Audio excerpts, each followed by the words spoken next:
오늘의 사건 반장입니다. 한 유튜브 채널이 부산 돌려차기 사건의 가해 남성에 대한 신상을 공개했습니다. 한편 가해 남성이 쓴 걸로 보이는 도곡성 글이 온라인 커뮤니티를 중심으로 유포되고 있습니다. 20대 남성이 교제 중인 여성을 수차례 폭행한 혐의로 긴급 체포됐습니다. 여성의 휴대전화에 소개팅 앱이 설치되어 있다는 이유로 여성을 때린 겁니다. 20대 여성을 살해하고 시신을 유기한 혐의를 받는 정유정이 체포 직후에도 계속해서 거짓말을 한 사실이 드러났습니다. 심지어 다른 사람이 시켰다는 거짓말을 해서 초기 수사에 혼선을 준 걸로 전해졌습니다. 뾰로롱! 안녕하십니까? 자, 박상희 소장님, 어제 SBS에 나오셨더라고요. 네, 그림 검사. 네, 그림 검사했습니다. 런닝맨에서. 어디서요? 런닝맨에서 그림 검사했습니다. 네. 우리 배신하고 갔구나. 배신하고. 아, 맞다. 우리 그냥 저를 무덤에다가. 사건 반장 펑크 내고. 펑크 내고. 아이고, 그렇구나. 나 유재석이 더 깜빡했네. 좋대요, 유재석이. 네? 유재석이 씨가 더 좋대요. 누구보다? 네, 그런 말 한 적 없어요. 그런 말 한 적 없어요. 그런 말 한 적 없어요. 아무튼 네. 앞으로 또 출연 제의가 그쪽에서 오면 거기 간다, 여기 온다. 여기 온다 하고 의논할게요. 아, 형 이거 참. 알겠습니다. 바로바로 시작할게요. 예, 진실추적자 사건 반장 시작합니다. 서울 서초구 반포동에 들어서는 한 주상복합 아파트 광고를 놓고 지금 뭐 시끌벅적 하더라고요. 한번 보시죠. 자, 언제나 평등하지 않은 세상을 꿈꾸는 당신에게 바칩니다. 이 주상복합 살면 당신은 대한민국 0.1%야. 약간 그런 느낌이죠. 뭐 얼마나 럭셔리한 곳인지 모르겠는데 뭔가 좀 씁쓸합니다. 예, 여긴데요. 뭐 좋긴 좋네요. 예, 이런 카페 안 뽑아도 여력이 안 되는 사람들은 뭐 여기 감히 쳐다보지도 못할 텐데 뭐하러 굳이 이 광고 카피까지 이렇게 만들었어야 했을까요? 에이, 예. 자, 오늘 출연자 소개 올리죠. 예. 자, 이자연 기자, 백성문 변호사, 박상희 소장, 승재현 형사법무정책 선임 연구위원, 그리고 박준혜 수호 선생님 나오셨습니다. 안녕하세요. 안녕하세요. 예.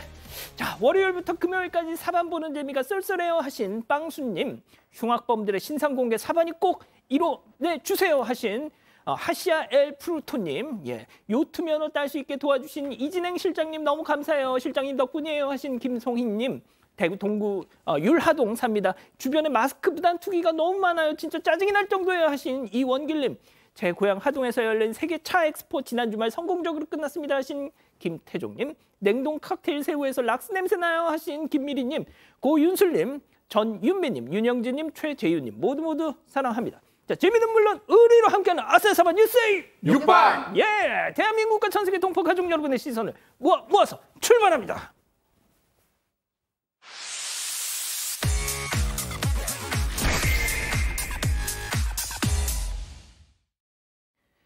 자, 첫 번째 달려보죠.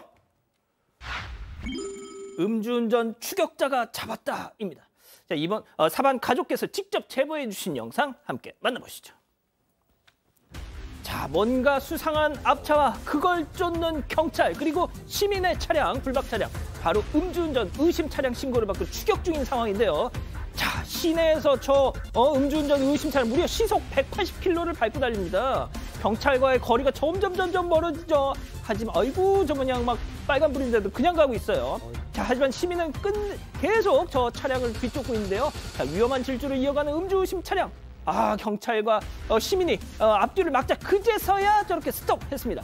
자, 그런데 경찰이 저렇게 다가오니까 다시 나 잡아봐 하면서 도망가려고 하죠. 자, 하지만 창문을 팍팍 내리치면서 경찰이 결국 끌어내서 검거를 했습니다. 자, 경찰분들 너무너무 고생하셨는데 언제까지 음주운전자 추격 영상을 전해드려야 되는지 모르겠어요. 정말 이거. 네, 오늘 새벽 12시 45분쯤입니다. 이번에는 경기도 구리시 수택동에서 벌어진 도주극이었는데요. 음주운전을 한 40대가 10분 넘게 경찰과 도주극 벌인 끝에 검거가 됐습니다. 이 남성은 한 고깃집에서부터 술을 마신 상태로 자신의 차량을 몰았습니다. 신호도 위반하고 제한속도도 위반하면서 질주를 했고요. 음주운전 의심 차량으로 신고가 돼서 경찰과 시민에게 붙잡혔습니다. 목격자인 시민에 의하면 이 남성 술에 취해서 식당 앞에서 패거리로 싸움을 벌였다고 합니다. 그래서 경찰이 와서 이 패거리를 말리고 갔는데 했는데 그중에 하나가 차에 타는 걸 보고 추격을 시작했다고 합니다. 당시 남성은 면허 취소 수준의 만취 상태였던 걸로 알려지고 있습니다. 경찰은 이 남성을 입건해서 자세한 범행 경위를 조사할 방침입니다. 음주운전 알겠습니다. 자, 두 번째 이어가죠. 금방 돈 가져올게요. 자, 역시 사반 가족분께서 직접 제보해 주신 영상 함께 보시죠. 자, 편의점에 입장하는 저 남성 잘 주목해 주시죠.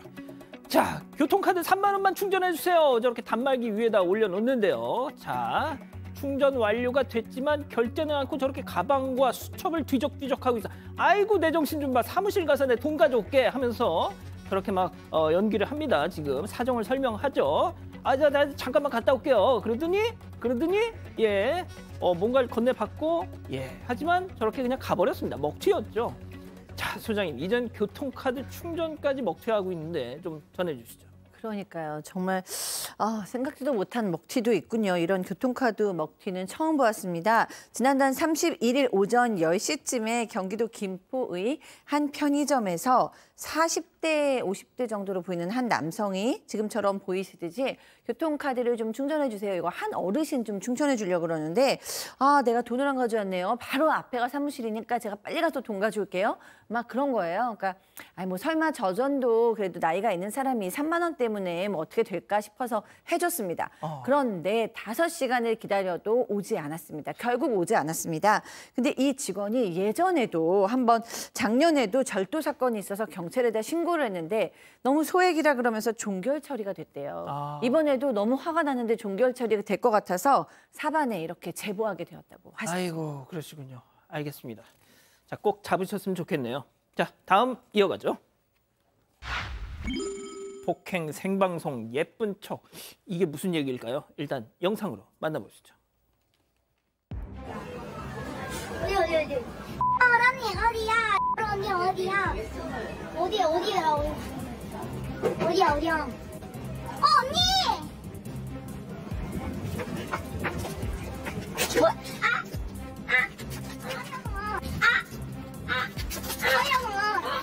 야, 카트 마. 야, 더 찍어줘? 더 찍어줘? 아니야. 너 지금 나 포크를 뜨는 거냐? 야, 너 아이고, 지금 어떤 여자가 포크를 찍어가지고 어떤 여자 피나거든요? 이게 또 뭡니까 이건 또 저 가해자는 피해자가 평소에 날 흉보고 막 그래가지고 내가 이렇게 했다 뭐 이런 얘기를 한다고 해요. 네, 오늘 새벽 자정이 넘은 시간에 경기도 부천역 인근의 길거리에서 20대 여성 BJ가 인터넷 생방송을 하던 도중에 동료 BJ인 30대 여성에게 포크를 휘둘렀습니다. 이 피해자는 관자놀이 부근에 상처를 입었고요. 피를 흘리면서 쓰러졌습니다. 하지만 이렇게 쓰러진 피해자의 머리를 발로 차기까지 했습니다. 옆에 있던 다른 BJ들이 말렸는데도 손으로 머리카락을 잡아 끌기도 한 걸로 파악이 됐고요. 가해자는 경찰에서 이 피해 BJ랑 같은 지역에서 방송하면서 평상시에 감정이 안 좋았다고 진술을 합니다. 그러면서 이 가해자는 입장문까지 올렸습니다. 오히려 이 자신이 항상 욕을 먹고 머리채 잡히고 폭력당하고 아무 말 없이 당했었다. 이런 골자였는데 이 글은 비공개로 현재는 전환이 된 상황이고요. 피해자는 가해자의 주장을 반박하고 있는 상황입니다. 경찰은 현재 가해 BJ를 특수폭행 혐의로 불구속 입건했습니다. 자, 백 변호사님. 네. 그런데 자기가 저렇게 폭행하는 장면을 대놓고 방송하는 거는 도대체 자기 범행 이 증거를 스스로 남겨놓는 거잖아요. 완벽한 증거죠. 예. 완벽한 증거죠. 아마 저 가해 BJ는 예전에 뭐 본인은 피해를 입었다고 주장을 하는데 본인 행동이 정당하고 정당방위 정도가 될 수 있다고 착각을 한 것인지 모르겠는데 그건 전혀 당연히 정당방위나 그런 상황은 되지 않고요. 아까 그리고 일단 특수폭행으로 입건을 했다 그랬는데 예. 포크로 사람을 이렇게 찔러서 피까지 날 상황이면은 단순 폭행이 아니라 상해로 변경될 가능성이 많습니다.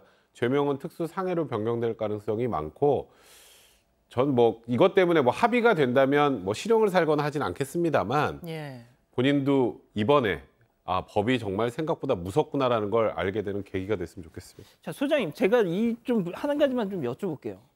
저렇게 해놓고 나서 또 그 와중에 막 이러고 있어요. 이거 무슨 심리예요, 이게?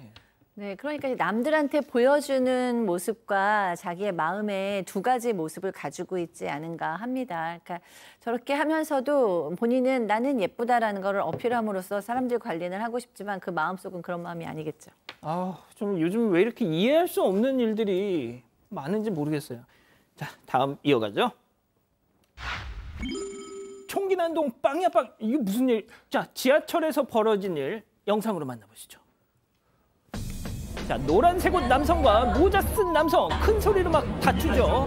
자, 그런데 저 노란색 갑자기 모자 남성에게 뭔가를 겨누더니 아니 저 권총? 아니 이럴 수가. 철컥 장전하고 발사. 그렇죠, 비비탄 쏜 겁니다. 자, 그런데 황당한 이 총기 난사에 자, 이 주변 승객들 지금 웃으면서 자리를 피하고 있어요. 저 아저씨들 왜 저래 이러면서 말이죠. 자, 백 변호사님, 네. 1호선 최악의 빌런 그 단소 살인마를 보는 듯한 느낌도 드는데, 근데 중요한 거는 저게 이제 비비탄이었으니 망정이, 네. 비비탄이라도 눈 맞으면 실명될 수 있어요. 가까이서 눈 맞으면 비비탄도 생각보다 굉장히 아픕니다. 뭐 일단 저 비비탄이 이렇게 좀 발사할 때 좀 더 강하게 발사되게 내부를 개조한 건지 아닌지 모르겠는데, 만약에 개조했다면 저 자체로 앞에 특수상해 같은 것에 해당할 수도 있습니다. 지금 뭐 주변에 있는 분들은 지금 상황 자체가 좀 코믹하긴 하네요. 그러다 보니 뭐 많이 웃으시긴 했던 것 같은데, 예. 저 주변 분들한테 막 쐈으면 어땠을까요? 그러니까 저게 지금 저희가 보는 것처럼 그냥 단순히 웃고 넘어갈 정도의 사건은 아니고, 전 최소한 양쪽 다 쌍방 폭행에, 그리고 비비탄을 가까이서 쏜 상황이었기 때문에 저 남성의 죄명은 특수폭행, 일단은 상해까지 먼저 확인해 봐야겠습니다만 그럴 가능성이 굉장히 많은 것 같습니다. 주변 분들 너무 불편하게 하네요. 그러니까요. 알겠습니다. 자, 다음 이어가 보죠. 확 뛰어내린다. 자, 한밤중에 아파트에서 벌어진 일입니다. 영상으로 만나보시죠. 아파트 베란다 난간에 한쪽 다리 걸친 상태로 앉은 저 남성. 그리고 저 사람들이 저 남성의 다리를 힘껏 잡아당기고 있는데, 하지만 계속해서 손으로 이 창문을 잡고 있으면서 내려갈 생각을 않고 있습니다. 자, 승현님. 네. 역시 사반 가족분께서 제보해 주신 건데 이 상황 도대체 뭡니까 지금? 아마 최근 경기도 하남시에 있는 한 아파트에서 일어난 사건으로 보이는데요. 20대로 보이는 남성이 난간에 다리를 걸쳐놓고 극단적인 선택을 하겠다라고 협박한 사건입니다. 제보자 입장에서는 최근 들어 극단적인 선택의 비율이 높아짐과 동시에 허위 또는 협박으로 이러한 어떤 극단적인 선택을 하는 모습들이 많이 보여 관련 법제가 좀 강화되어야 할 뿐만 아니라 사람들에게 경각심을 일으키기 위해서 제보를 했다라고 알려왔습니다. 사실 저희 입장에서도 사실 지금 소방이나 경찰이 출동했는지는 정확하게 모르지만 정말 저 상황이 위험한 상황이 아님에도 불구하고 국가 공권력이 동원이 되었다면 정말 필요한 곳에 갈 수 없는 상황이 만들어질 수밖에 없는 거잖아요. 그렇기 때문에 저는 극단적인 선택 해서도 안 되고 극단적인 선택을 빙자한 협박과 허위 신고도 있어서는 안 된다라는 말씀드리겠습니다. 맞습니다. 자, 다음 사연 이어갈게요. 자, 꽂히면 그것만 먹어요. 어떤 사연일까요? 네, 음식 하나에 꽂히면 질릴 때까지 그것만 먹는 남편 때문에 고민이라는 사연입니다. 5년차 부부인데 이런 식성을 연애 때부터 알긴 했지만 그땐 장거리여서 그냥 그런가 보다 했다고 합니다. 하지만 결혼 이후부터 문제가 드러나기 시작을 했는데, 신혼 때 남편이 먹고 싶은 거 좀 해주려고 뭐 먹고 싶어 물어보면 삼계탕만 주구장창 외쳐서 한 달 내내 삼계탕만 먹은 적도 있습니다. 또 이들은 4년 전에 새우를 좀 싸게 살 수 있는 그런 지역으로 이사를 갔다고 합니다. 그런데 이 새우에는 4년째 꽂혀 있습니다. 그래서 4년 동안 일주일에 3번은 새우를 쪄먹고 구워먹고 튀겨먹는다고 하고요. 이번 주는 참고로 대패 삼겹살이라서 일주일 내내 삼겹살만 먹고 있습니다. 아이들은 사실 골고루 먹어야 하잖아요. 그렇기 때문에 남편 식사를 따로 준비해야 하는 지경이라고 합니다. 하지만 이 남편은 먹고 싶은 것도 마음대로 못 먹냐면서 아내를 오히려 이해 못하는 입장이라고 합니다. 자, 일단 우리 백 변호사님하고 승희원님, 나도 이런 식성이다. 저도. 진짜. 이자연 기자도 물어보지도 않았는데. 같이 드는. 진짜. 승희원님 어떤 거? 저는 수시세대로 바뀝니다. 요새 돈가스에 필이 꼽혀가지고 월화수 목금 어제도 돈가스 먹었는 것 같아요. 그래. 이게 되게 일반적인 일인가 봐요. 저는 혼자 살 때 많이 그랬어요. 혼자 살 때? 삼겹 뭐 이렇게도 가고 좀 많이 그랬죠. 그랬군요. 알겠습니다. 자, 저도 약간 좀 비슷한 식성인데, 자, 기다리고 기다리셨던 푸처 핸즈업 타임. 우리 가족 여러분들도 채팅창에 오, X로 함께 참여해 보시죠. 먼저 남편입니다. 선영아, 진짜 너무한다. 이런 것 말이야. 행복한 고민이라고 하는 거야. 당신 다른 집 여자들 붙잡고 한번 물어봐. 호강 날라리 났다고 욕먹어 이 사람아. 반찬 투정하는 인간들 얼마나 많은데 동그라미. 여기서 다행이다. 여기가 X구나. 좋습니다. 자, 다음은 호강 날라리 같은 소리하고 앉았네. 이젠 대패 삼겹살 기름 냄새만 맡아도 현기증이 나는데. 그리고 끼니 때마다 밥 따로 차리는 게 얼마나 힘든지 너 아니? 근데 뭐 호강 X.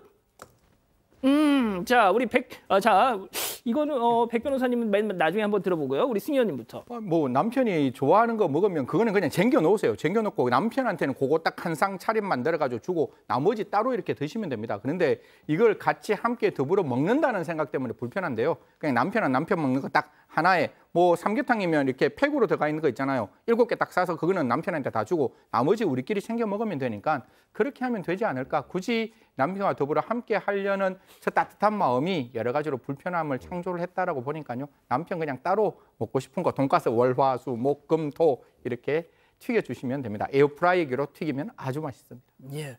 지금 이 채팅창은 상당히 좀 뭐 팽팽합니다. 자, 우리 소장님. 네, 만약에 그 음식을 매일매일 해달라, 뭐 새우찜을 먹는데 새우찜을 매일매일 부인한테 해달라 그러면 그건 문제거든요.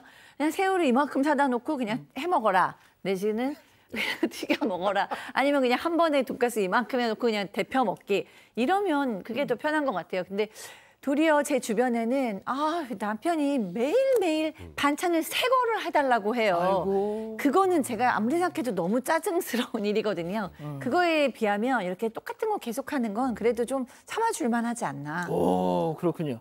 자, 우리 백 변호사님. 제가 아까 시작할 때 그랬잖아요. 저 혼자 살 때 많이 그랬어요. 네. 혼자 살 땐 그래도 되죠. 혼자 내가 삼겹살을 먹고 싶건 삼계탕을 먹고 싶건 내가 알아서 하면 되는데 아까 승 의원님이 그러셨잖아요. 저거 차려주고 옆에서 따로 또 차려 먹으면 되는데 그거 2번 해야 되잖아. 그러니까요. 일단 2번 해야 되고요. 그리고 이 남편 자세히 보니까 예를 들어서 나는 그냥 매일 삼계탕이야가 아니라 어떤 때는 삼계탕, 어떤 때는 새우, 어떤 때는 대패. 요거 잘 나누면 되겠네요. 그러니까 다른 걸 안 먹는 사람이 아니잖아. 그러니까 다른 가족들의 불편까지도 고려를 하고 아이들 맨날 똑같은 거 먹으면 안 되거든요. 그러니까 이게 한 가족을 이뤘으면 이 남편도 가족을 생각하는 마음을 가져야 되는데 이건 남편의 이기심이 너무 지나친 것 같아요. 오, 그렇군요. 자, 이 기자. 우리 가족의 여러분들 뭐 좀 팽팽하지 않아요, 지금? 네, 아주 팽팽합니다. 일단 아마도 가정에서 요리를 담당하시는 분들이신 것 같은데 화이트베어님 밥 해주기 편합니다. 박민영님 반찬 걱정 안 해도 되죠. 너무 좋습니다. 이런 의견들 많이 주셨습니다. 그러니까요. 하지만 도김님은 삼계탕 하기 힘든데 차라리 라면에 꽂혀라 하셨고요. 치즈의 꿈님 저는 일주일 내내 고기만 구워요. 기름의 냄새에 미쳐버립니다 아이고야. 하셨고 경아님 한 가지 음식은 하는 사람도 질립니다 하셨습니다. 근데 아까 보니까 예. 남편분이 뭐 나쁘지 않다라고 생각하시는 분들 댓글을 보니까 예. 사랑이 다 식은 분들이네요. 대부분. 뭐 저거에 대한 반론 없으십니까? 없습니다. 없어.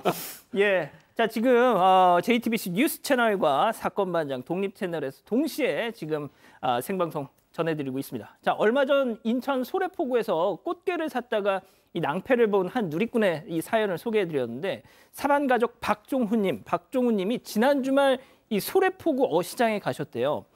거기 계신 또 상인분들이 사건반장을 너무 많이 보시는지 이 방송 내용을 언급하시면서 우리 억울합니다 하시더라는 거죠. 아마도 그 누리꾼이 악덕 상인을 만난 것 같다라고 하셨대요. 맞습니다. 어딜 가든 어물전 망신시키는 꼴뚜기가 있기 마련이겠죠. 노여움 푸셨으면 좋겠습니다.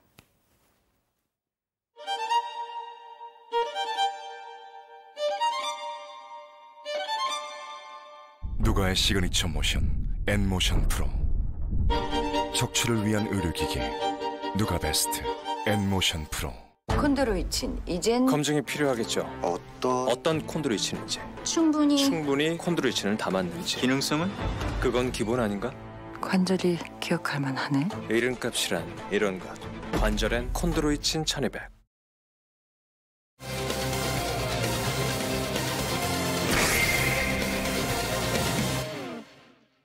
한 유튜브 채널이 부산 돌려차기 사건의 가해 남성에 대한 신상을 공개했습니다. 한편 가해 남성이 쓴 걸로 보이는 보복성 글이 온라인 커뮤니티를 중심으로 유포되고 있습니다. 어떻게 된 일인지 알아봅니다. 자, 이른바 부산 서면 돌려차기 사건. 자, 한 유튜브 채널 지금 주말 동안에 정말 크게 지금 논란이 되고 있는데 한 유튜브 채널에서 이 가해자, 저희도 참 마음은 굴뚝 같습니다만 이 가해자의 신상을 공개했어요. 네, 했습니다. 일단 이 사건부터 간단히 좀 전해드리자면요. 1년 전에 30대 남성이 부산의 한 오피스텔로 들어가는 여성을 뒤따라가서 이 뒤에서 머리를 돌려차기로 가격을 합니다. 쓰러진 뒤에도 폭행이 이어졌고 여성이 쓰러지니까 어깨에 들쳐매고 CCTV 없는 사각지대로 이동을 했는데 이 사라진 7분이 현재 쟁점이 되고 있습니다.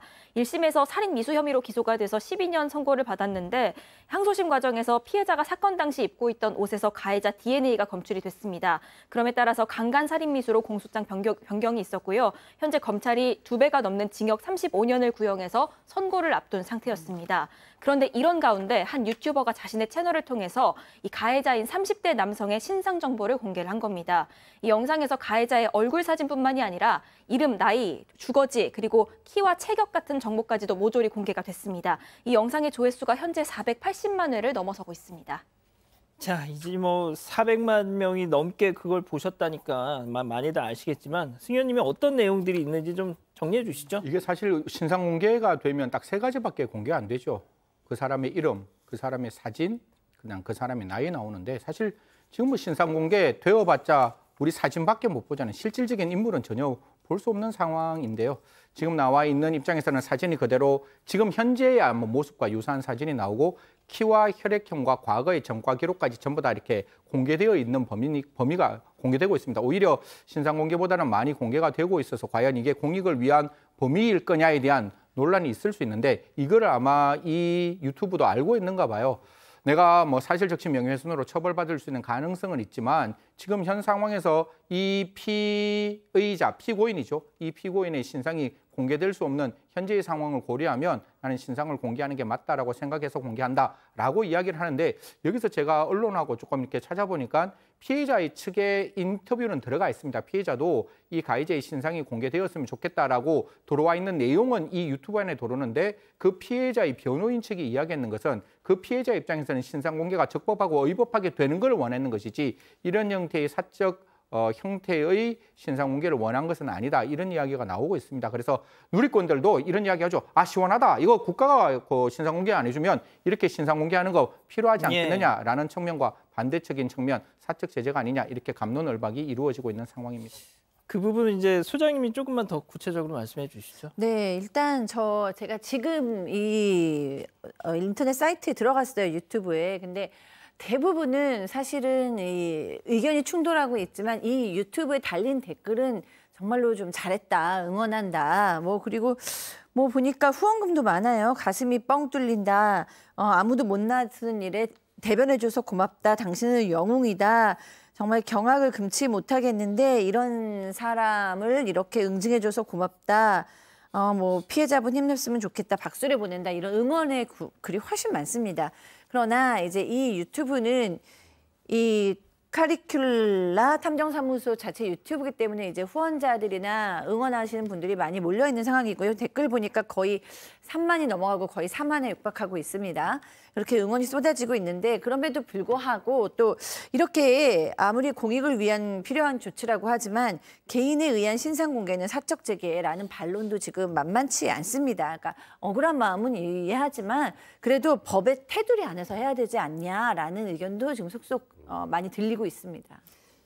자, 백 변호사님은 이제 법조인이시니까 좀 그 부분에 대해서 더 하실 말씀 있으실 것 같아요. 일단 우리나라에서 신상 공개를 할 수 있는 건 경찰이죠. 특정 강력 범죄에 해당해야 되고요.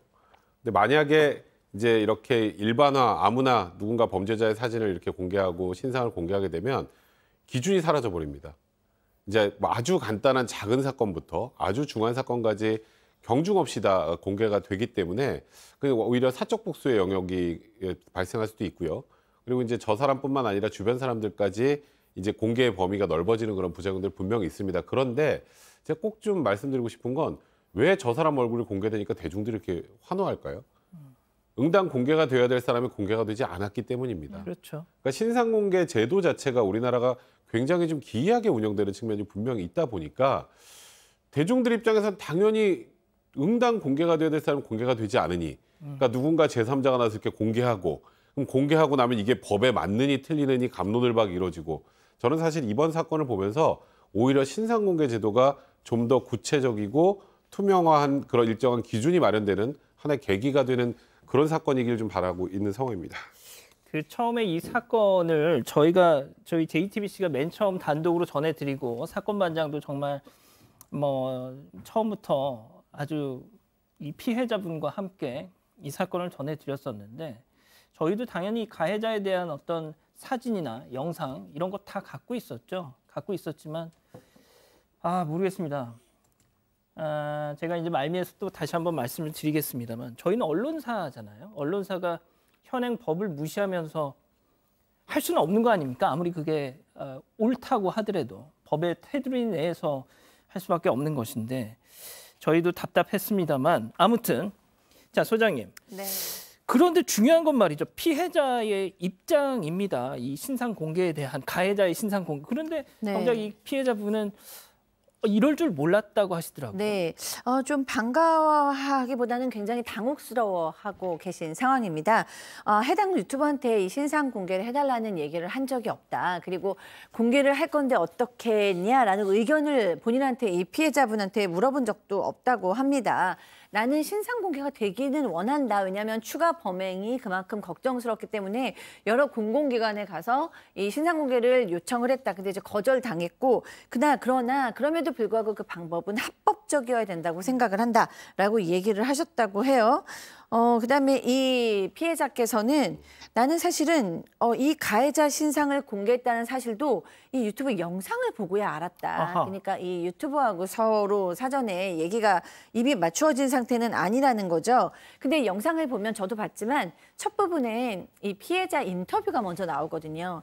그러니까 많은 분들은 이게 오해의 여지가 있어요. 인터뷰하신 피해자가 이 채널에 신상 공개를 해줬기를 원하는구나. 이렇게 생각하고 있는데 수가 있는데 그거는 오해다. 나는 그거를 그러니까 신상 공개는 원했지만 이 유튜버한테 불법적으로라도 해달라고 얘기한 적은 없다라고 밝히셨습니다. 자, 일단 지금 이 상황에서 피해자가 강조한 대목이 따로 있죠. 이 사적 제재에 대한 찬반 여부가 중요한 게 아니고 많은 사람들이 더 안전해지기 위해서 합법적인 절차로 이 가해자들 신상이 공개돼야 한다는 건데 자, 이번 사건 체크포인트 짚어보죠. 죽어야 신상 공개. 자, 피해자는 오늘도 저희와 인터뷰에서 내가 죽어야만 신상 공개를 해줄 거냐, 가족까지 당할까 하루하루가 너무 무섭다고 계속 호소하셨습니다. 이 가해자가 이사한 그 새 주소지까지 언급해가면서 이자가 보복을 암시하고 있기 때문이라는 건데요. 직접 얘기 한번 들어보시죠. 저는 여전히 그냥 합법적인 절차를 밟으려고 하고 있고 이런 노력들을 많이 좀 알아주셨으면 좋겠고 일단 보시면 아시겠지만 누가 봐도 포토샵한 보정사진이죠. 그 사람의 얼굴을 정확히 알 수 있는 건 아니라고 생각을 하고 똑같은 배경에서 똑같은 보정 없이 찍은 사진들이 계속 공개돼야 되는데 보정이 가미돼 있고 그냥 보기 좋은 모습으로만 돼 있는 거는 사실 다른 피해자들이 생기지 않을 거라는 생각은 잘 안 되거든요. 지금 신상 공개 기준은 살인을 해야 아니면 성범죄를 엄청 중하게 해야 지금 공개를 하고 있는 건데 사실 중요한 거는 피해자가 가해자와 같이 살아있는 경우거든요. 살인 미술 같은 경우에는 지금 한 번도 공개가 된 적이 없을 거예요. 이게 굉장히 큰 문제가 있다는 거죠. 이번에 그 유튜버가 공개한 사진도 보면요. 보정이 잔뜩 됐습니다. 저는 저자의 진짜 보정이 되지 않은 그 사진도 갖고 있는데 완전 다른 사람이에요. 예. 자, 뭐가 됐든 하여튼 다 모호합니다, 이게. 네, 그래서 피해자는 오늘 온라인 커뮤니티를 통해서 글을 좀 밝혔는데 하루하루가 정말 무섭다고 호소를 했습니다. 이 가해자가 구치소 동기에게 나가서 죽이겠다 이런 얘기도 하고요. 사건 후에 이사를 갔는데 이사 간 피해자의 집 주소까지 외치고 있다는 겁니다. 그런데 이 와중에 지금 공개된 사진은 보정이 굉장히 좀 많이 된 사진이기 때문에 피해자가 구별하기도 힘들다고 했고요. 그렇기 때문에 보정돼 있는 사진을 공개할 게 아니라 똑같은 배경에서 보정 없는 실물 사진이 공개돼야만 피해를 막을 수 있다고 지적을 했습니다. 또 현재까지 신상 공개는 대부분 살인 사건에 국한이 돼 있는데 이 살인범은 대부분 무기징역이 선고가 된다는 겁니다. 그렇기 때문에 오히려 이 범위가 넓어져야만 실효성이 있겠다 이런 지적도 했습니다. 또 피해자가 일상생활을 하고 있는 상태라면 이 경찰 단계가 아니라 검찰 수사 단계 혹은 재판이 끝나고 나서라도 공개가 되어야 한다는 입장도 밝혔습니다. 그러면서 지금이야말로 이 신상 공개에 대한 구체적인 기준을 만들어야 한다고 생각한다면서 그렇게 되면 신상 공개에 대해서 비난하는 사람도 없어질 거라고 생각한다고 마쳤습니다. 자, 제가 이 말씀을 좀 드려야 되겠네요. 우리 가족 여러분들 지금 채팅창에 야, 사건 반장 니들 그동안 뭐 신상 공개 어쩌고 저쩌고 뭐 그러더니 왜 정작 이런 일에서 그렇게 몸을 사리냐라고 많은 분들이 또 지적을 해주시는데, 자, 말씀하신 것처럼 흉악범 신상 공개에 대해서 사건 반장이 얼마만큼 진심인지는 사건 반장을 오랫동안 보신 분들이라면 다들 아실 겁니다. 자, 저희도 저 블러를 걷어내고 싶어요. 모자이크 걷어내고 싶습니다. 하지만 이 개인정보보호법 혹은 뭐 사실적시 명예훼손 등등 법적으로 걸리는 부분이 많습니다. 제가 아까도 말씀드렸다시피 언론사가 아무리 그 목적이 공익에 이바지한다고 해도 현행 법을 어겨가면서까지 한다는 거는 어폐가 있습니다. 자, 그렇다면 방법은 없을까요? 방법이 있죠. 법을 바꿔야 됩니다. 예, 자, 제가 처음 말씀드릴게요. 그 며칠 전에 제가 오프닝에서도 잠깐 힌트를 드렸었는데 사건 반장 저희가 지금 여야 의원실 몇 군데 하고요. 이 흉악범 신상 공개에 관한 법률 개정안을 준비하고 있습니다. 예, 이 법을 고치는 거 말고는 이걸 해결할 방법이 없다. 그래서 저희가 이 관련 법 개정 법률안을 지금 준비하고 있습니다. 자, 신상 공개 문제에 있어서 여론의 인내심은 지금 우리 가족 여러분들도 말씀하신 것처럼 이제 임계점을 넘고 있습니다. 예, 저희가 이게 좀 더 구체화되고 정교해질 때 그때 우리 가족 여러분들께 공개해 드릴게요.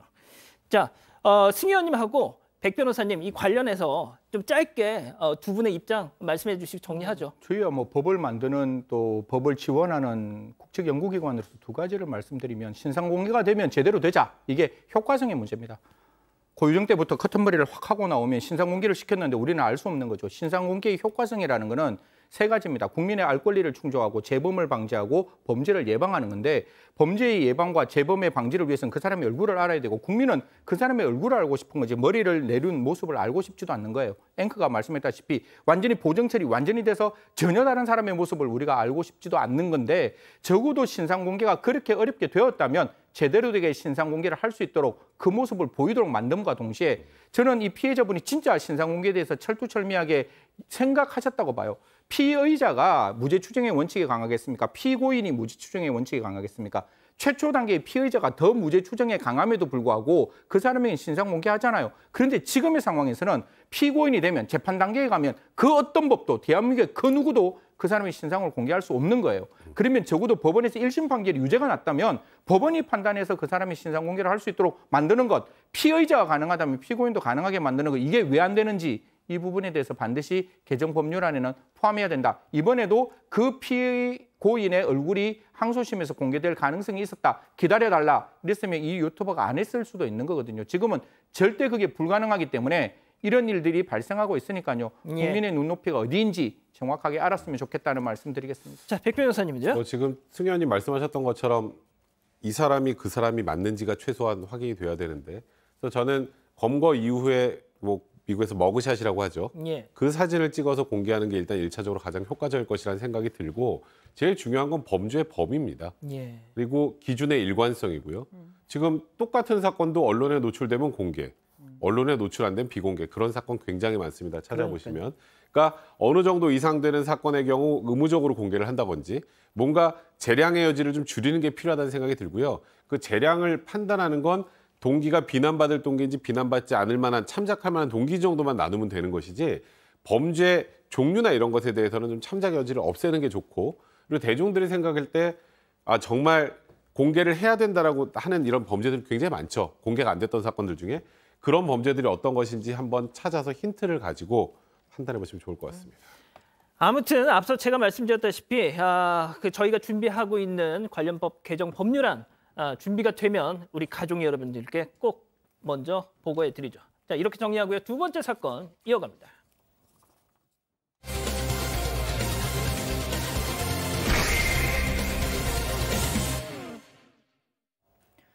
20대 남자친구와 동거 생활을 하던 여성.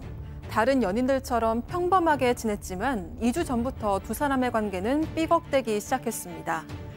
그러던 어느 날 새벽, 이 남자친구가 집안에 있던 각종 물건들을 이용해서 여자친구를 때리는 일이 벌어졌는데요. 폭행을 당한 채 끔찍한 하루를 보냈던 그날 밤, 여자친구는 남자친구와 함께 한 술집에서 지인을 만났습니다. 여자친구는 남자친구의 눈을 피해서 술집을 허겁지겁 빠져나왔고 112에 신고했는데요. 대체 그날 밤 두 사람 사이에 무슨 일이 있었던 걸까요? 자, 이번 사건의 발단은 휴대전화 때문이었습니다. 네, 지난달 28일 새벽 5시에 발생한 일인데요. 일단 두 사람은 동거하는 사이였습니다. 그런데 여자친구의 휴대전화에 소개팅 어플이 깔려 있는 걸 이상하게 생각한 이 남성, 집안에서 폭행과 협박을 시작을 했습니다. 새벽부터 시작해서 밤까지 2차례나 더 폭행이 이어졌고요. 이 20대 남자친구는 집에 있던 빛 수납장 뚜껑, 리모컨 같은 것들을 이용해서 이 여성의 머리와 몸을 때린 것으로 조사가 됐습니다. 자, 새벽 5시, 오후 12시, 오후 8시 3번이나 때렸습니다. 아니 이게 뭔 상황이에요 지금? 제가 봤을 때는 과연 이번 한 번뿐이었을까? 이게 제 머릿속에 있는 가장 큰 의문점 중에 하나인데, 물론 소개팅 앱 자기가 정말 사랑하는 사람이 가지고 있다면 화는 날 수 있겠죠. 나 이외에 다른 사람을 만날 가능성이 이 앱을 통해서 있을 수 있으니 그러면 말로 이야기하면 되잖아요. 그러니까요. 나는 너밖에 없다. 네가 정말로 나에게 내가 모질한 점이 있으면 이야기를 해라. 내가 그걸 최선을 다해서 너에게 맞추겠다. 절대로 다른 사람 만나는 거 나를 속여서 만나지는 마라. 이렇게 이야기하면 되는 건데 이거를 3번이나 폭행하고 제가 봤을 때는 그 2주 전부터 폭행의 어떤 기미가 보였다라고도 하는데요. 예. 이런 부분이 있다면 저는 절대로 그게 동거가 됐건 교제가 됐건 폭행은 절대로 허용할 수 없는 행동이다라는 말씀드리겠습니다. 자, 그 폭행 당일 밤 두 사람은 외출을 했고 한 술집에서 지인을 만났습니다. 이 자리에서 남자친구가 한 발언 때문에 여자친구는 두려움에 또 떨었다는군요. 체크포인트 짚어보죠. 야, 너 이따 집에서 보자 라는 얘기를 했군요. 네, 그렇습니다. 이 지인하고 같이 술자리를 하면서 얘기 중에 무슨 얘기가 나오니까 여자친구한테 이따 보자라고 얘기를 한 거예요. 보통 남녀 관계에서 뭐 이따 보자 그럼 장난으로 들을 수도 있고 아니면은 뭐 좀 이따 조금 약간 싸울 기분이 안 좋다 정도로 들을 수도 있는데 이 여성은 도저히 그렇게 들을 수가 없죠. 왜냐하면 하루 종일 지금 맞았잖아요. 그렇죠. 새벽부터 밤까지. 그리고 이따 보자라는 것은 좀 이따 다시 때리겠다라는 얘기이기 때문에 이 여성은 위협을 느꼈고 다행히 그 술집에서 핑계를 대고 잠깐 나와서 편의점으로 도망가서 112에 신고했다고 합니다. 자, 일단 신고는 했고 그럼 경찰은 어떻게 대응을 했습니까? 이번엔 경찰이 굉장히 적절하게 대응을 했습니다. 이 여자친구가 2주간 맞았던 그 폭행 사실을 날짜별로 굉장히 구체적으로 진술을 했고, 그러니까 이게 단순한 연인 간의 다툼이 아니라 이거는 교제 중에 지속적으로 폭행이 이루어진 사건으로 보고 일단 긴급 체포를 했습니다. 남자친구를 술집에서 긴급 체포를 했고, 그리고 제일 여기서 문제가 뭘까요? 그냥 체포했다가 그냥 풀려나면 아이고, 돌아와서 맞아요. 원래 그날 집에서 보자가 며칠 후 집에서 보자가 되겠죠. 예. 보복 범죄 가능성이 굉장히 높기 때문에 일단 범죄 피해자 안전조치 대상자로 선정을 해서 스마트워치를 지급을 했고요. 이 남성은 특수폭행 혐의로 좀 구속 송치된 상황입니다. 아마도 경찰의 이런 대응은 지지난주 그 금천 지하 주차장 뭐 이런 사건들의 어떤 여파도 있었을 겁니다. 자, 다른 또 유사한 또 사건이 있었는데요. 이번 사건은 20대 남성이 헤어진 여자친구 남이잖아요. 네. 지난해 7월 23일에 있었던 일인데요. 이 20대 남성은 헤어진 전 여자친구가 다른 남성이랑 같이 모텔의 한 객실에 들어갔다는 사실을 알게 됩니다. 그래서 그 해당 모텔에 들어가서 그 모텔 주인한테 저도 일행인데 그 객실 번호 좀 알려주세요 라고 요구를 했습니다. 하지만 모텔 주인은 당연히 거절을 했고요. 이렇게 거절을 당하니까 이 남성은 나가는 척하다가 다시 들어왔습니다. 그리고 주인 몰래 2, 3층 복도를 돌아다니면서 객실 방문마다 귀를 대고 엿듣다가 모텔 주인에게 들켰습니다. 자, 그대로 포기했을까요? 예. 자, 소장님, 네. 어떻게 됐나요, 그러면? 네. 남인데 모텔마다 방을 이렇게 듣고 소리를 들은 다음에 녹음을 하려고 했습니다. 그러니까 그 녹음을 해서 뭐 협박을 하려고 했는지 아니면 뭐 돌아와 달라고 빌으려고 했는지는 모르겠는데 어쨌든 이제는 성인 남녀고 이제는 헤어지기로 하고 완전히 헤어졌으면 그냥 인정을 해줘야 되는데 그게 화가 나서인지 아니면 뭐 질투심 때문인지 소유욕 때문인지는 모르지만 모텔까지 쫓아가서 이렇게 녹음을 하는 그런 일종의 범죄죠. 이런 행동을 했습니다. 자, 그렇게 객실 방마다 귀를 대고 엿듣다가 결국 쫓겨났어요. 주인한테 걸려가지고. 자, 그대로 포기했을까요? 집에 갔을까요? 체크포인트 짚어보죠. 스파이더맨인 줄이 무슨 얘기일까요? 아까 제 여자친구 일행 어떤 밤에 묵은지 알려주세요 했더니 당연히 거절당했죠. 못 알려주죠. 몰래 들어가서 이제 엿듣다가 이제 잡혀서 쫓겨났죠. 그럼 정상적인 정문으로 못 들어가죠. 벽을 타야 됩니다. 그 다음 방법은 결국 모텔 벽을 타고 이 전 여자친구가 투숙하는 객실은 아까 엿듣는 과정에서 알았던 것 같아요. 그러니까 객실을 특정하고 지금 보시는 것처럼 투숙하는 객실 화장실 창문으로 넘어서 저 여자친구와 있는 그 모텔 객실 안으로 침입까지 한 겁니다. 자, 일행인데요. 호실 좀 알려주세요. 거부했습니다. 몰래 들어가서 귀대기를 했어요. 쫓겨났어요. 이후 저렇게 사파처럼 벽을 타고 올라가서 객실 안으로 들어가. 참, 저 집념과 저 열정으로 정말 다른 일을 했더라면 뭘 해도 성공했을 거다. 아니 이게 뭐 사귀고 있는 과정에서도 저런 행동은 절대로 용납할 수 없는 일이고 방금 우리 소장님도 말씀 주셨는데 이게 전혀 다른 헤어지고 난 다음에 여자친구인데 지금 이 두 가지 행동은 두 가지 범죄가 성립될 수 있습니다. 건조물 침입죄 또 방실 침입죄가 성립될 수 있는데 법원에서는 징역 10개월에 집행유예 2년을 선고했어요. 이거 갖고 실형이 나왔어. 집행유예지만 실형이잖아요. 그런데 알고 보니까 이 화려했던 사람 전적이 있었습니다. 지난해 6월부터 7월까지 6차례에 걸쳐서 건조물에 침입했는데 약 120만 원 정도의 재물을 절취한 혐의도 있는 거예요. 그러다 보니까 실형이 이렇게 나오게 됐는데 왜 집행유예가 나왔는가 하면 법원의 입장에서는 이렇게 이야기했습니다. 반성하고 있다, 자백하고 있다 이런 이유로 집행유예 했다고 하는데요. 저는 절대로 다음에도 이런 행동 하시면 더 가중처벌 받을 수 있다라는 말씀 드리겠습니다. 자, 일단 두 번째 사건 이렇게 정리하고요. 세 번째 사건 이어가죠.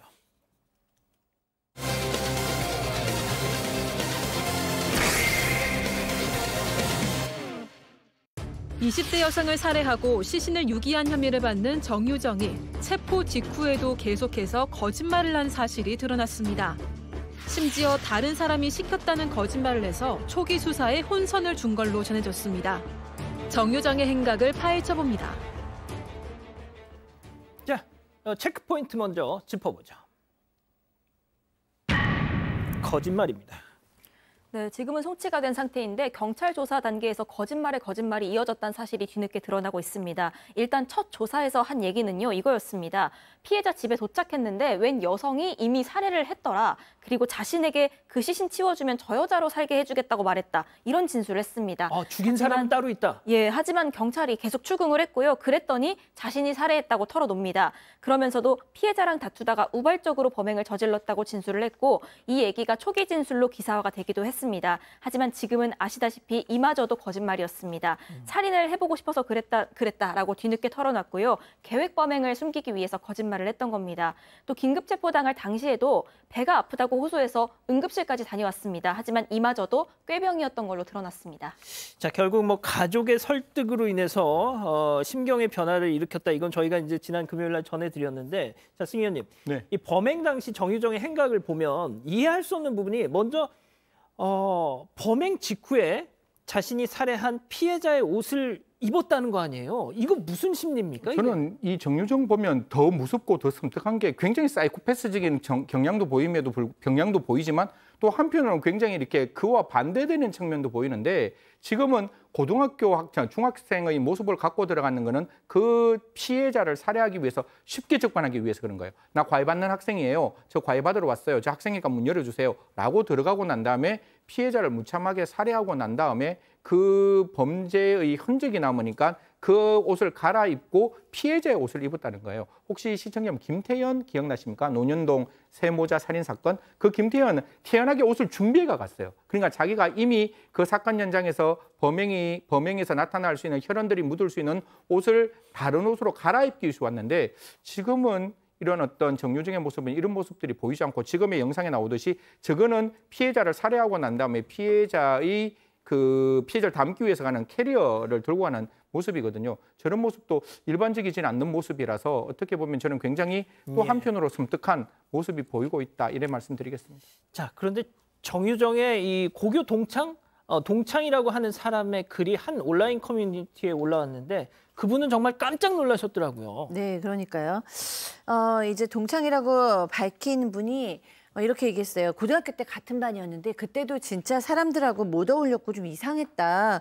목소리가 엄청 작고 내성적이었는데 그러다 보니까 말도 없고 목소리도 작아서 착한 애인 줄 알았는데 정말 충격적이다라고 얘기를 했어요. 그리고 이제 또 다른 동창이 또 달았어요.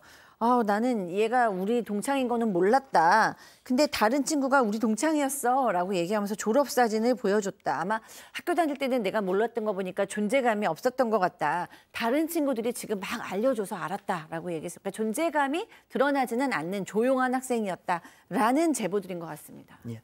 검거 직후에 배가 아프다고 했대요. 그래서 병원으로 데려갔는데 알고 봤더니 꾀병이었습니다. 앞서 말씀드린 것처럼 내가 죽인 건 아니고 가봤더니 이미 죽어 있더라. 진범 따로 있다 했지만 역시 거짓말이었습니다.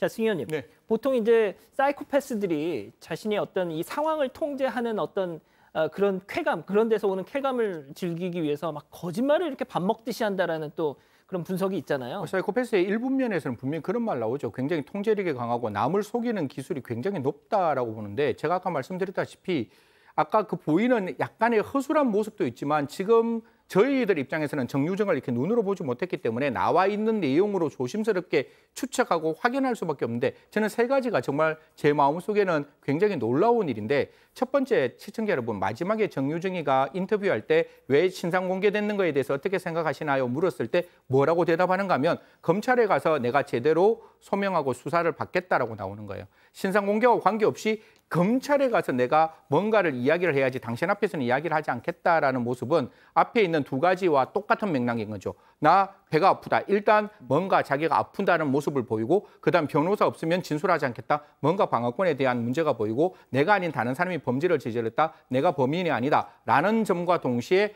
분명히 이런 말까지 합니다. 그때 내가 제정신이 아니었다라는 이야기들을 종합적으로 본다면 제가 정유정의 마음속에 못 들어가 봤지만 정유정은 끊임없이 심신상실 혹은 심신미약을 주장할 수도 있는 상황을 스스로 지금 만들어가고 있다. 그렇게 본다면 정유정은 정말 이거는 제가 판단하기는 굉장히 섣부르지만 사이코패스적인 경향은 분명히 있다라는 말씀 드리겠습니다. 자, 소장님, 일단 네. 그 이수정 경기대 교수 같은 경우는 오늘 또 그런 말씀을 하셨어요. 정유정은 그저 살인이 목표였던 것 같다. 왜? 살인 이후에 이 범행을 은폐하기 위한 행동들이 너무 서툴렀기 때문에. 네.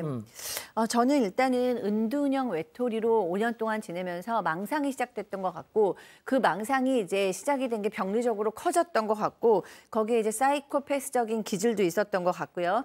이수정 교수님 얘기하신 대로 오로지 살인이 목적이었던 것 같다라는 이제 말씀에 조금 더 더해서 얘기하고 싶은 건 그 살인의 대상이 이 정유정이 내적 결핍이나 열등감을 가지고 있잖아요. 그 열등감을 좀 해소할 수 있는 대상이었던 것 같다. 그 사람을 살인하고 싶었던 것 같다. 왜냐하면 맨 처음에 거짓말을 했어요.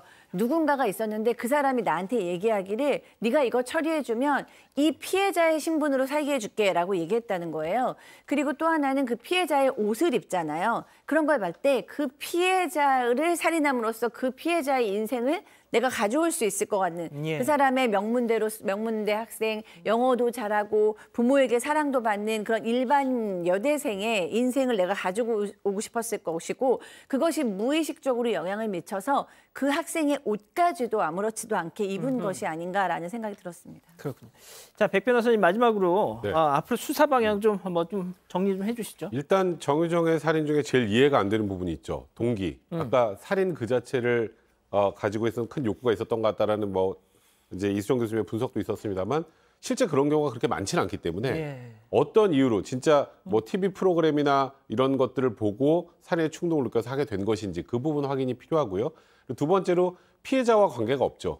그냥 본인은 본인 아이를 뭐 과외시키려는 학부모입니다라고 속여서 피해자를 만난 건데 이 피해자를 선정한 이유도 정확하게 파악을 해야 됩니다. 그러니까 뭐 지금 현재 살인을 했다라는 점, 그 이후에 사체를 훼손해서 유기했다는 점은 다 명백한 상황 아니겠습니까? 결국은 이 정유정 범행의 동기, 과정을 명확하게 확인하는 것, 이게 굉장히 중요한 상황입니다. 알겠습니다. 자, 세 번째 사건 이렇게 정리하고요. 예, 별별 상담소 이어갑니다.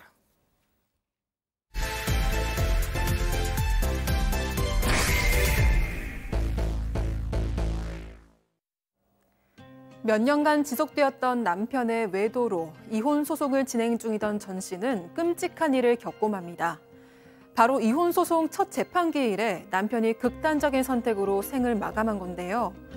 남편의 갑작스러운 죽음에 대한 슬픔과 분노도 잠시, 전 씨는 더 기가 막힌 일을 마주하고 맙니다. 바로 상간녀 소송에서 패소해서 위자료를 낸 남편의 상간녀가 전 씨와 아이들을 상대로 상간소송 위자료 구상권을 청구한 건데요. 뻔뻔한 상간녀의 돈 없는 행동에 말문이 막힌 전 씨. 전 씨는 이대로 상간녀에게 남편의 불륜값을 줘야 하는 걸까요? 자, 오늘 사연도 저희 사방 가족분께서 직접 제보를 해주신 내용인데요. 좀 상당히 진짜 기가 막힙니다. 예, 많은 의견 주시고요. 일단 시작해보죠. 네, 일단 전 씨랑 남편은 초등학교 동창입니다. 우연한 기회에 친구들 모임에서 만나서 남편이 고백해서 3년 정도 만남을 가졌습니다. 그러다가 결혼을 하게 됐는데 연애 때도 신혼 초에도 별 문제 없이 재밌게 잘 지냈습니다. 하지만 이랬던 남편의 외도가 수면 위로 드러나기 시작한 게 지난 2015년 정도부터였습니다. 그 당시 큰아이가 3살이었는데 남편이 누군가랑 계속 몰래 전화하는 느낌이 들었다고 합니다. 심지어 남편은 자꾸 뭔가 화가 많아졌고요. 불쑥 나가버려서 일주일씩 연락이 안 되는 경우도 많아져서 그때부터 뭔가 잘못돼 가고 있다 이런 생각이 들었다고 합니다. 이게 연락이 두절돼. 이때 그럼 외도 사실을 알게 된 건가요? 아니에요. 이때 전 씨가 분명히 남편이 이상하다라는 생각은 했지만 예. 그 정도였지 외도할 거라는 의심까지는 하지 않았던 것 같아요. 저도 좀 이해는 안 되는데 일주일씩 연락 안 되고 해도 뭐 회사에 나가서 보면 가끔 막 본인 스트레스 많이 받으면 전화 받기도 싫고 막 이럴 때 있으니까 남편이 뭐 회사 일이 힘들거나 기분이 안 좋구나 이런 정도로 그냥 넘어갔고 원래 음악하던 사람이었나 봐요. 원래 좀 음악하고 예술하는 사람들이 좀 자유로운 성향이니까 그런가 보다. 그리고 이제 의심 안 했던 가장 큰 이유, 가출을 하잖아요. 돌아오면 사이가 안 좋아져야 되는데 그렇게 집에 들어오면 또 잘했다고 합니다. 아이고야. 자, 그럼 언제 정확히 남편의 외도를 딱 알게 된 겁니까? 괌으로 가족여행을 간 적이 있어요. 괌으로 가족여행을 갔는데 자꾸 남편 전화에 발신자가 뜨지 않는 전화가 오는 거예요. 너무 이상하잖아요. 계속 오길래 하루는 이 부인이 받았어요. 그랬더니 저쪽에서 부인 목소리인 걸 알고 딱 끊는 거예요. 뭔가 있구나, 이건 뭔가 있구나라고 이제 신경을 곤두세우고 있었다가 이런저런 뭐 일들이 있으면서 같은 회사의 같은 직장 동료 중에서 이제 결혼한 유부녀인데 이 여성이구나라는 생각이 이제 여자의 촉감이 든 거죠. 근데 또 그때 마침 그 여성의 남편으로부터도 전화가 온 겁니다. 당신의 남편과 내 부인이 뭐 그런 관계인 것 같으니까 뭐 이런 식으로 연락이 왔대요.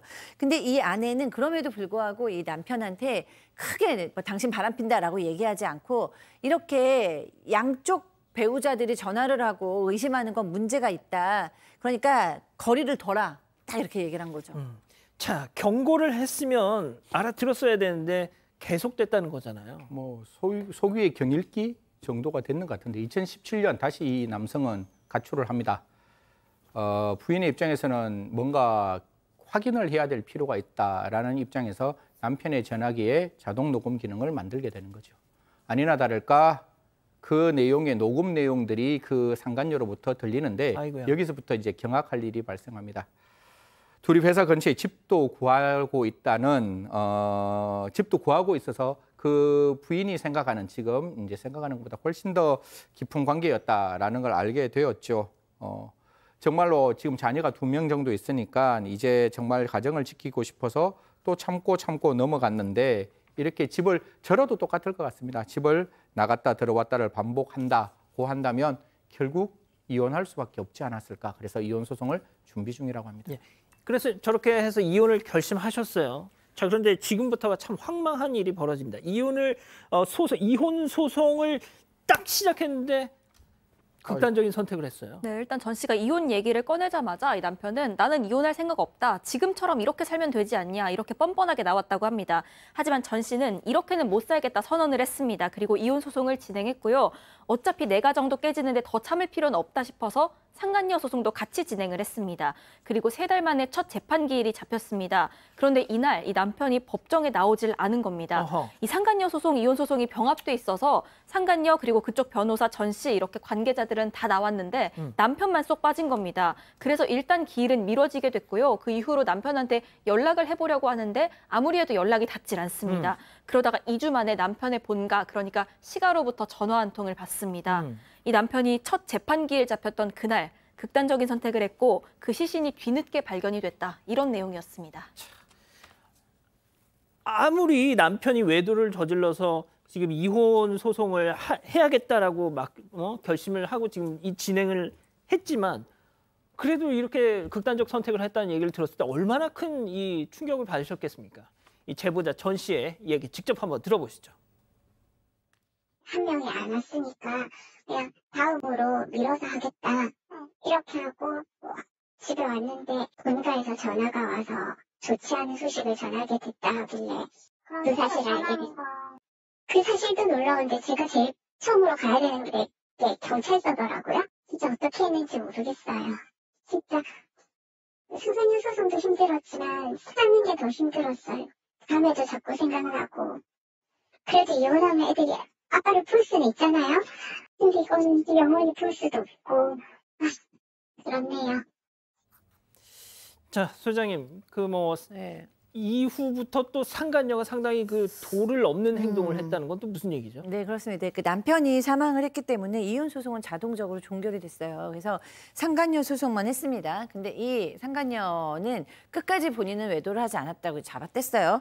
이제 그래서 3년 반이나 소송이 진행됐습니다. 다행히 전 씨가 승소를 했습니다. 그래서 이제 전 씨가 굉장히 하늘이 무너지는 남편도 사망하고 이제 애들하고 남겨지고 이런 일이 있지만 그래도 이제 승소했으니까 이제 애들하고 지금부터라도 잘 살아야겠다라고 마음을 먹었어요. 근데 이제 더 기가 막히는 일이 일어났는데 바로 뭐냐면 이 상간녀가 너무 어려워요. 전 씨를 상대로 해서 상간 소송 위자료 구상권이라는 것을 청구했습니다. 이게 뭐예요? 전 조금 이해가 안 되긴 하는데 제가 이 소장을 좀 정확하게 봐야 이해가 될 것 같아요. 그러니까 우리가 배우자 말고 바람핀 상대방에게 소송을 제기하면 우리가 보통 상간녀 혹은 상간남 소송이라고 하잖아요. 그럼 이 사람의 불법 행위에 대한 책임이기 때문에 이 사람이 주면 끝인데 그럼 이 구상권이라는 걸 행사할 게 없거든요. 그러니까 제가 추정컨대 이 남편하고 그 상간녀를 상대로 2명 함께 위자료 청구 소송을 제기했는데 거기에서 이 사망한 남편은 사망했으니까 이제 좀 빠지게 된 거고 그러면 결론적으로 둘이 바람을 폈으니까 이쪽도 책임 있고 상간녀도 책임 있죠. 근데 내가 왜 이 사람 것까지 당신 죽은 남편 것까지 당신한테 다 주느냐. 그리고 당신 남편 죽었으니까 이 남편이 당신한테 채무도 상속이 되니까 이 부담 비율만큼 나한테 돌려줘라라는 소송을 제기한 게 아닌가. 아주 굉장히 흔치 않은 소송입니다. 아니 근데 이걸 승희원님은 이런 그 메커니즘이 납득이 되세요? 그러니까 아마 처음에 소송 제기할 때 앞에 변호사님이 계시는데 조금 소송 제기 저도 공동 불법 행위로 갖는 것 같아요. 그러니까 제가 바람 피운 남편 죄송합니다. 상간녀 이러면 우리 둘 다가 나쁜 사람들이니까 그 부인의 입장에서는 둘이를 상대로 한 사람이라 돈이 많으면 돈을 받을 수 있으니까 연대 채무로 걸고 공동 불법 행위로 해서 위자료를 달라라고 이야기했는데 제가 사망을 해버렸으니까 이쪽에게 이제 전체적인 책임이 있을 거 아니에요. 그래서 이 그러니까 가해자 그러니까 남편의 상간녀가 2천만 원을 주면 제가 그 중에서 돈을 줘야 되는 부분도 들어가 있는 거잖아요. 그러다 보니까 제가 들어가 있는 부분을 줘야 되는데 이 부인이 상속을 받았잖아요. 남편 재산을. 그러니까 상속받은 그 부분만큼은 토해내라라는 게 구상권이고 아마 이게 아들 둘이가 있었으니까 7분의 3 정도를 받았을 것 같아요. 그러니까 7분의 3, 7분의 2, 7분의 2 이렇게 상속분이 내려가는 것 같은데 7분의 3, 즉 2천만 원의 7분의 3 정도의 구상권은 다시 이 피해 여성에게 돌려줘라라는 게 법원의 판단이었던 것 같습니다. 자, 일단 어렵습니다. 그러니까 혼자 바람핀 거 아니니까 내 목만큼만 너한테 줄게. 내 목 이상으로 받은 건 나한테 다시 돌려내. 이런 거잖아요. 간단하게 말하면 그렇습니다. 쉽게 말씀드리면. 자, 아무튼 근데 억울하시지 않겠습니까? 남편도 잃고 이 가정의 어떤 평지풍파가 난 쪽은 이 제보자 쪽인데 자, 어떻게든 이 뻔뻔한 상간녀는 정말 그럼에도 불구하고 정말 당당하게 오히려 더 당당하게 나왔다고 합니다. 계속해서 이 제보자분의 얘기 한번 더 들어보시죠. 그냥 갔더니 못 알아보진 않았을 텐데 웬일이세요? 어떻게 오셨어요? 이러는 거예요. 그래서 돈 주러 왔어요. 그랬더니 약간 불편해하더니 사무실 자리를 비웠더라고요. 진짜 마음은 1,000원짜리로 갖고 가고 싶었는데 그래서 5만 원이랑 10,000원짜리로 이렇게 해서 갔거든요. 막판에 기념책이 나왔는데 한 권 챙겨드릴까요?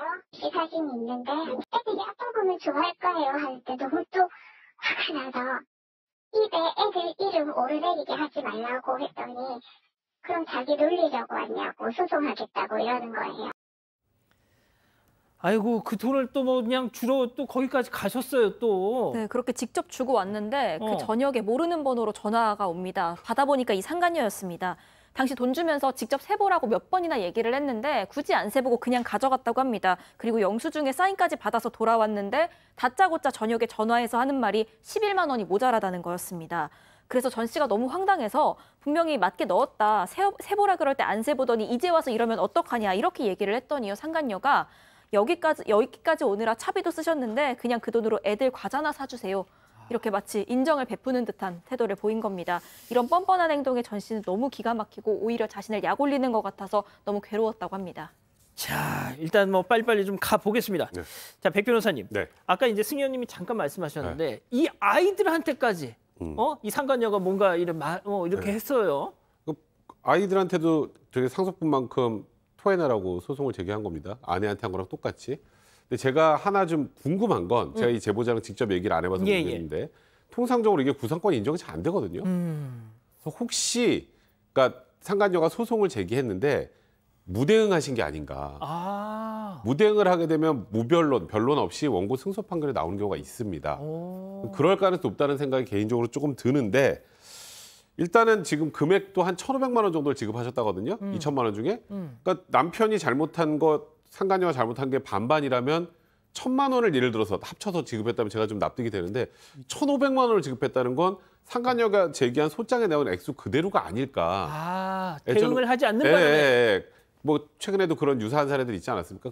그게 아닌가라는 그런 좀 조심스러운 생각이 좀 듭니다. 아무래도 이제 이 제보자분께서 어떤 변호사의 이 법률 자문 조력을 좀 받지 않으셔서 이런 상황이 벌어진 게 아닌가라고 지금 우리 백 변호사님 말씀하셨는데, 자 그러면 오늘 별별 상담소 궁금증은요, 이 제보자께서 저희한테 주신 이 문자 메시지의 일부로 대신 하겠습니다. 자 보여주시죠.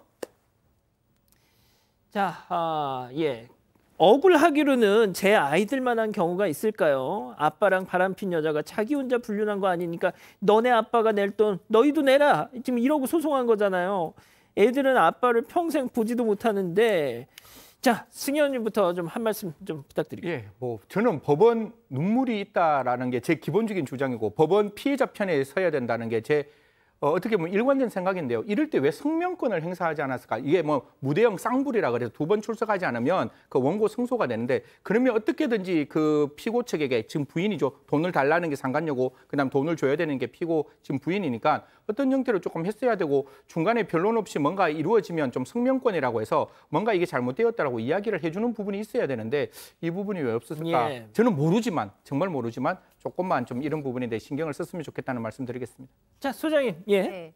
가만히 있던가 그냥 2천만 원 냈으면 본인의 죄를 조금이라도 느끼면 가만히 있던가 아니면 뭐 여자끼리의 신경전이라면 이 여성까지 뭐 싸우게 되는 거는 막을 수가 없을 수도 있는데, 이 아이들에게까지 이렇게 구상권을 청구하는 피해를 줬다는 건 그 여성분이 어떤 인격을 가졌는지를 드러내주는 것 같아요.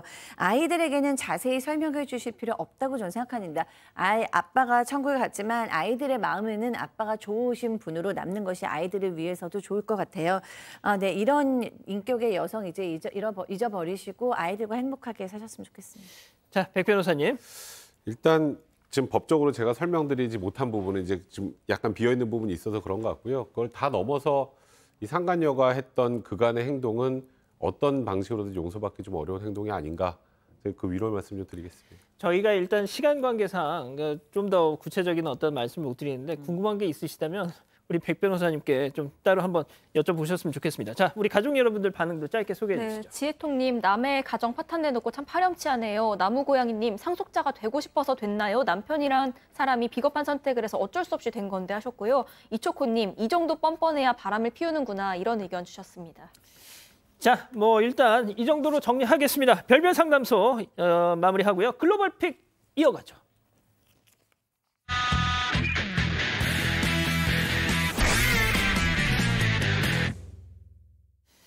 자, 오늘 첫 번째 글로벌 픽 영상이 좀 조금 충격적이실 수 있습니다. 시청에 약간 주의를 해주시고요. 먼저 홍콩으로 가보시죠.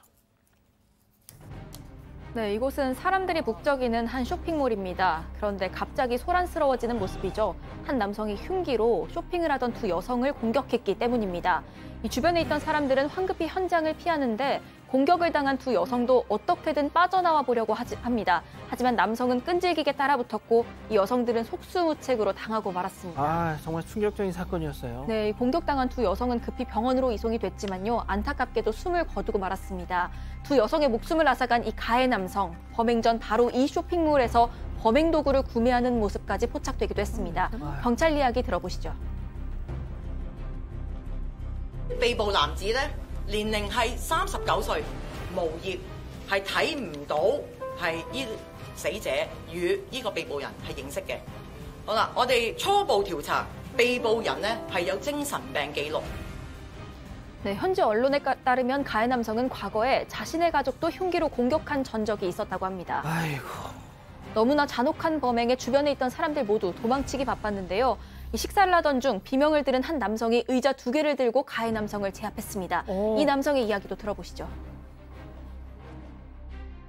我係好想，我唔中意人哋傷害人哋咧，我想阻止佢。可惜我係失敗嘅，我係真係幫唔到嗰兩位人士，真係。 네, 가해 남성은 눈물을 흘리면서 복도 끝에 서 있다가 경찰들에게 바로 체포가 됐습니다. 경찰은 현재 정확한 사건 경위를 조사 중이라고 합니다. 자, 다음은 미국으로 가보시죠. 네, 골목에 차 한 대가 들어와서 갓길에 차를 세우는 듯한 모습입니다. 운전자가 내려서 뒷좌석에서 뭔가를 꺼내 바닥에 내려놓고는 자리를 떠나버리는데요. 쓰레기 버린 거예요? 이 운전자가 길바닥에 버리고 간 건 다름이 아니라 2살짜리 아기였습니다. 뭐야 이거? 이 아기를 버리고 간 운전자는 몇 분 전 타고 온 저 차를 훔친 도난범이었습니다. 그런데 훔친 차량 뒷좌석에 본이 잠들어 있었던 아기가 있었고요. 도난범은 그런 아기를 길바닥에 버리고 다시 도주를 했던 겁니다. 야, 저거 사람도 아니네 진짜. 네, 다행히 길을 지나던 한 행인이 아기를 보고 경찰에 신고를 했고 경찰도 곧바로 현장에 도착했습니다. 경찰은 아기부터 달랬는데요. 당시 상황 한번 보시죠. What's up, buddy? You okay? Come here. It's okay, buddy. You wanna go see your mommy? 34's out Ocean 30. What is that? Is that Big Bird? Yeah. No, that's Elmo. Elmo? Elmo? You know Elmo. You want Elmo? Yeah. What? 네, 경찰들은 장난감도 건네주고 경찰차까지 태워주면서 이 불안했을 아기를 달래줬습니다. 그리고 얼마 안 가 아기의 부모님도 현장에 도착했습니다. 아기의 엄마는 아기를 꼭 껴안았고요. 아빠는 경찰관들에게 악수를 청하며 감사 인사를 전했습니다. 예, 자 계속해서 미국 가보시죠. 네, 차 한 대가 바다에 빠져서 천천히 가라앉고 있습니다. 자, 그리고 차 안 운전석 창문으로 보시는 것처럼 빠져나오려는 한 여성이 보입니다. 우리 당시 상황 한번 보시죠. You gotta leave the car. You gotta leave the car right now. It's gonna start taking on water right now. Hurry, it's going under. There you go. Here. 네, 이 여성은 보트 위 남성에 던져준 안전장치를 끼고 헤엄쳐 다행히 물 밖으로 나왔습니다. 왜 빠진 거예요? 그 이유가 좀 심하게 황당합니다. 내비게이션 안내를 따라갔는데 바다에 풍덩 빠져버린 겁니다. 사고 운전자에 따르면 분명 일반 차로로 떴다고 합니다. 그리고 물에 빠지고도 운전자는 당연히 큰 물 웅덩이겠거니 하고 처음엔 가만히 있었다고 합니다. 목격자가 없었다면 정말 큰일이 날 뻔했던 겁니다. 진짜 황당하네요 이거. 네, 더 황당한 건 한 달 전에도 같은 곳에서 같은 사고가 또 내비게이션의 문제로 났었습니다. 이땐 차에 2명이나 타고 있었고 이들도 내비게이션을 따라갔는데 바다에 빠져버렸다고 말했습니다. 두 차례나 같은 원인으로 사고가 났지만 경찰도 나서지 않고 내비게이션이 왜 그랬는지도 아직 밝혀지지 않았다고 합니다. 자, 다음은 최근 온라인에서 화제가 되고 있는 영상 함께 보시죠. 네, 한 산후조리원 신생아실입니다. 간호사들이 곤히 자는 신생아들을 돌보고 있죠. 근데 갑자기 무슨 일인지 천장에서 물이 쏟아져 내립니다. 그런데 간호사들은 이런 상황에 잠시 흠칫 놀라더니 네, 보시는 것처럼 곧바로 아기부터 온몸으로 감싸 안습니다. 그리고는 바로 신생아실 밖으로 빠져나오는데요. 아유, 이게 무슨 일이에요, 이게? 네, 천장에 달려있던 스프링클러가 폭염에 오작동하면서 터져버렸던 겁니다. 그런데 그런 상황에서도 당황하지 않고 간호사들은 반사적으로 아기들부터 보호했고요. 이 덕분에 아기들은 물에 젖거나 다치지 않았다고 합니다. 또 간호사들도 젖기는 했지만 다행히 모두 안전하게 대피했다고 하네요. 알겠습니다. 자, 마지막 픽 주인공 동물입니다. 미국으로 가보시죠. 네, 이곳은 동물원인데요. 우리한 오랑우탄 한 마리가 유리창 근처에 자리를 잡더니 손가락을 들어 올립니다. 오랑우탄이 가리킨 곳에 바로 생후 2개월밖에 안 된 갓난아이가 있었습니다. 아이의 아빠가 아기를 보여주니까 오랑우탄은 몸을 앞으로 기울여서 아기의 얼굴을 빤히 쳐다봅니다. 그리고는 눈을 떼지 못하는 모습입니다. 오랑우탄도 아기가 이쁜가 봐요. 네, 이 오랑우탄 올해 35살 된 암컷이었는데요. 평소에 호기심도 많고 장난기도 많고 저렇게 소통하는 걸 아주 좋아한다고 합니다. 특히 아기들이 오면 꼭 유리창을 톡톡 두들기면서 보여달라는 신호를 보낸다고 합니다. 네, 최근에도 동물원을 찾은 한 아기를 보자 이 오랑우탄 유리를 뚫을 기세로 아기를 쳐다본 적이 있다고 합니다. 아유, 저게 또 모성인가 봅니다. 알겠습니다.